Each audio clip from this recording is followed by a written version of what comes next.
پھر فرمایا وَيَتَفَكَّرُونَ فِي خَلْقِ السَّمَاوَاتِ وَالْأَرْضِ، جب زبان ذکر کرنے سے کھڑے بیٹھے لیٹے تھک گئی، زبان خشک ہو گئی، پھر بھی یہ رکتا نہیں ہے۔ وَيَتَفَكَّرُونَ فِي خَلْقِ السَّمَاوَاتِ وَالْأَرْضِ، اس کے بعد آسمانوں اور زمین کی تخلیق میں غور و فکر شروع کر دیتا ہے، اور پھر جب نتیجے پہ پہنچتا ہے تو بے سخت زبان پہ آتا ہے ربنا ما خلقت ھذا باطلا، ربا تو نے کائنات کی کوئی چیز بے فائدہ پیدا کی نہیں ہے، ہر چیز بڑی فائدے والی ہے۔ کس لیے پیدا کی؟ اللہ کس لیے پیدا کی؟ فرمایا انسان تیرے لیے پیدا کی، تیری منفعت کے لیے، تیرے آرام کے لیے، اطمینان کے لیے، ہر چیز تیرے لیے پیدا کی ہے، اور تجھے میں اللہ نے صرف اپنے لیے پیدا کیا۔ اس لیے اللہ پاک اپنا ذکر کرنے کا، ہمہ وقت اپنی یاد میں محو رہنے کا اللہ حکم ارشاد فرما رہا ہے، اور دل کی بیماری کا علاج جو محبوب کریم صلی اللہ علیہ وسلم ارشاد فرمایا وہ یہی ذکر ہے۔ فرمایا بندہ جب گناہ کرتا ہے، چھوٹا سا داغ اس کے دل پہ لگتا ہے، گناہ دوسرا کیا، داغ بڑھ گیا، تیسرا، چوتھا، گناہ کرتے کرتے داغ بڑھتا گیا، دل سارا کالا ہو گیا، دل اندھا ہو گیا، کالک چڑھ گئی سارے دل پہ، یہ سیاہ ہو گیا دل۔ پھر وقت آیا کہ بندہ گناہ کو گناہ سمجھتا ہی نہیں ہے، نیکی بدی کی تمیز ختم، حلال حرام کی تمیز ختم، اپنے برائے کا احساس ختم ہو گیا۔ حضور دل جو سیاہ ہو جائے تو اس کی سیاہی اترے گی کیسے؟ یہ دل نورانی بنے گا کیسے؟ ہم نے گندہ کی عملوں کی وجہ سے، اللہ رسول کی نافرمانی کی وجہ سے دل پہ کالک چڑھ گئی۔ زہرا کے بابے نے فرمایا وہ پہلا نسخہ یہی ہے، اللہ کا ذکر کر، مومن تیرے دل کی کالک اترے گی، تیرا دل نورانی بن جائے گا۔ دل کی سیاہی اتارنے کے لیے اللہ کے نبی نے جو نسخہ ارشاد فرمایا ہے، جو تعلیم ارشاد فرمائی ہے، وہ کیا ہے؟ رب کا ذکر۔ فرمایا جب تو ذکر کرے گا، اور دوران ذکر انسان کی کبھی آنکھیں پرنم ہو جاتی ہے رب کو یاد کرتے کرتے، فرمایا انسان یہ پانی نکل کے آ تو باہر رہا ہے، لیکن اس کا کمال یہ ہے یہ پانی ساتھ ساتھ تیرے دل کو بھی دھو رہا ہے۔ ذکر کر رب کا، اور اس کی یاد بہت زیادہ کر۔ فرید الدین عطار رحمت اللہ تعالی علیہ، ابتدا میں ان کی دکان ہی تھی عطر کی، دنیا دار تھے، دکان چلا رہے تھے، بابا آ گیا فرید اللہ کے نام پہ پیسہ دے، نہ سنی، دکانداری کرتے رہے، سودا سلف دیتے رہے۔ بابا نے پھر کہا اللہ کے نام پہ پیسہ دے، سنی انسنی کر دی۔ بابے کو جلا رہے، اس نے کہا اللہ کے نام پہ ایک پیسہ نہیں دے رہا، رب کو جان کیسے دے گا؟ رب کے نام پہ ایک پیسہ نہیں دے رہا، رب کو جان کیسے دے گا؟ دکاندار تھے، بہت بڑے مالدار تھے، جلال آ گیا ان کو بھی، اور کہا جی میں تو مرنا میں بھی نہیں مرسا۔ فرید الدین نے جواب دیا جی میں تو مرنا میں بھی، تو بھی تو مرنا ہی ہے نا جی، جی میں تو مرنا میں بھی نہیں مرسا۔ وہ بابا درویش تھا، مرد کامل تھا، اس کے ویک وقت میں مردہ پہ آئی، اس گودڑی لائی رکھی سر تلے کلمہ پڑھت لگا گیا، اس کے انڈ سی مرنے آ۔ وہ صاحب بصیرت تھے، اللہ والا تھا نا۔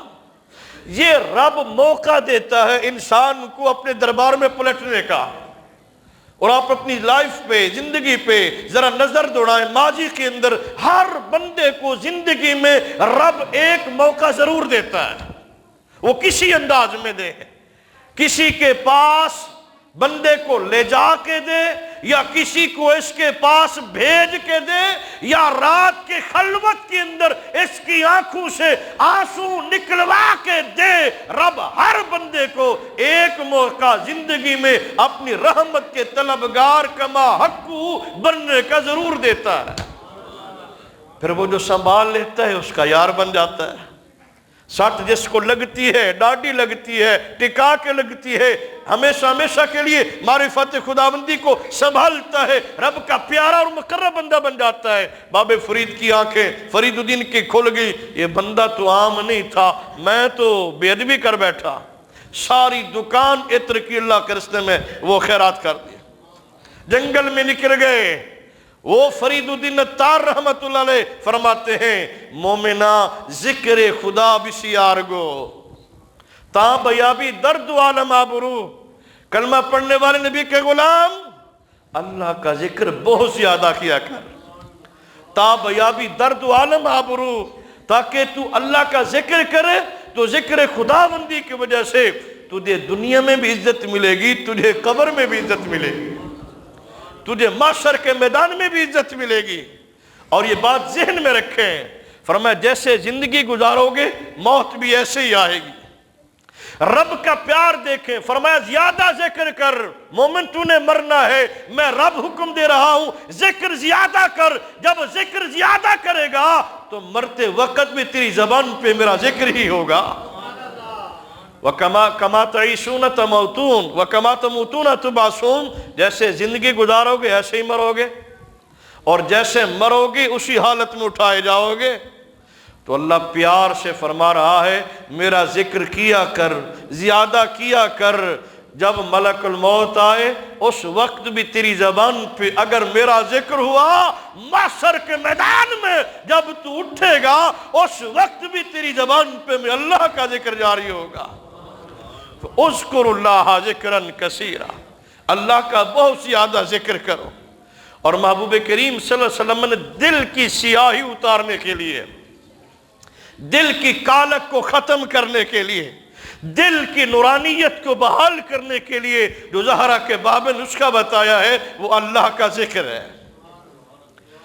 وہ تکلیف دل کی جسمانی طور پہ، اس کے تو علاج ڈاکٹروں نے تجویز فرما دی ہے، ایک سٹڈ ڈلنا ہے، 2 ڈلنے ہیں، 3 ڈلنا ہے، بائی پاس تک ہو گیا، بندہ آ گیا، حساس بشاس صحت مند ہے، دوا دارو چل رہا ہے۔ لیکن زہرا کے بابے نے جو نسخہ بتایا ہے، فرمایا وہ دل جو تکلیفوں کا مرکز بن گیا، اگر جسمانی تکلیف ہے تو تو بائی پاس کرا ٹھیک ہو جائے گا، اگر روحانی تکلیف بن جائے، دل پہ کالک چڑھ جائے، حضور پھر کیا کرے؟ فرمایا اللہ کا ذکر کر، تیرا دل نورانی بن جائے گا۔ اس کا علاج نبی کریم صلی اللہ علیہ وسلم نے صرف اللہ کا، باقی بھی چیزیں ہیں، بنیادی طور پہ اللہ کا ذکر ارشاد فرمایا کہ رب کا ذکر بہت زیادہ کرو۔ اور کیسے کرنا چاہیے؟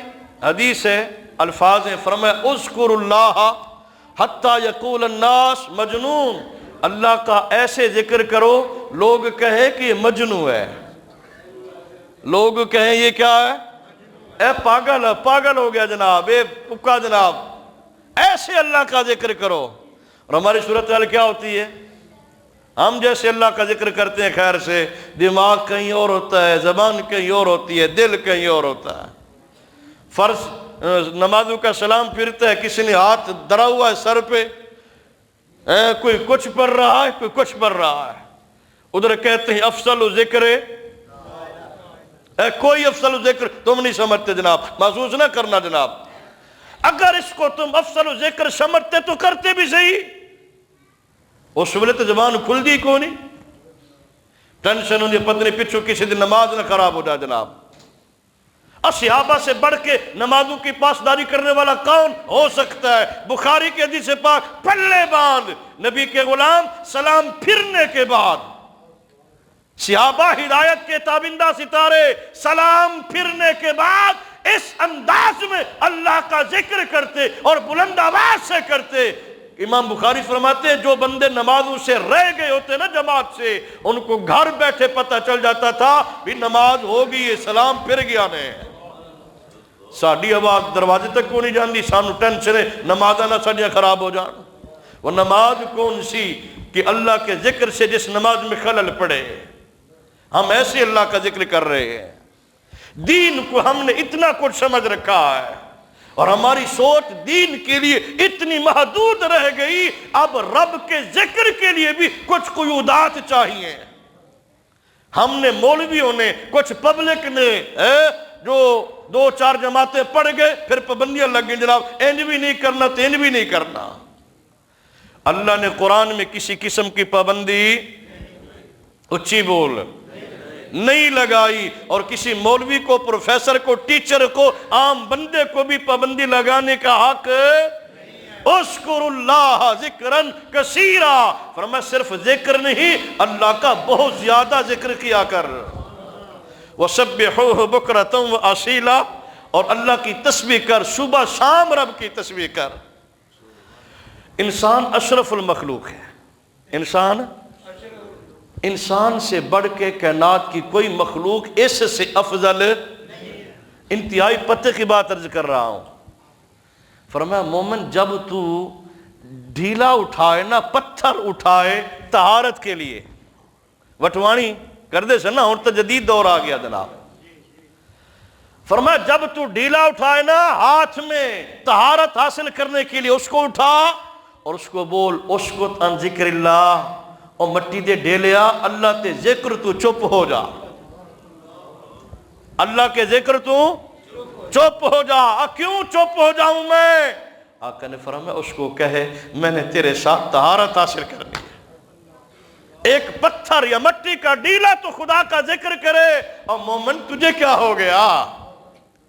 تیری غفلت، سوچ پہ ایسے غفلت کے پرتے چھائے، آج تو رب کا ذکر کرتے ہوئے شرماتا ہے۔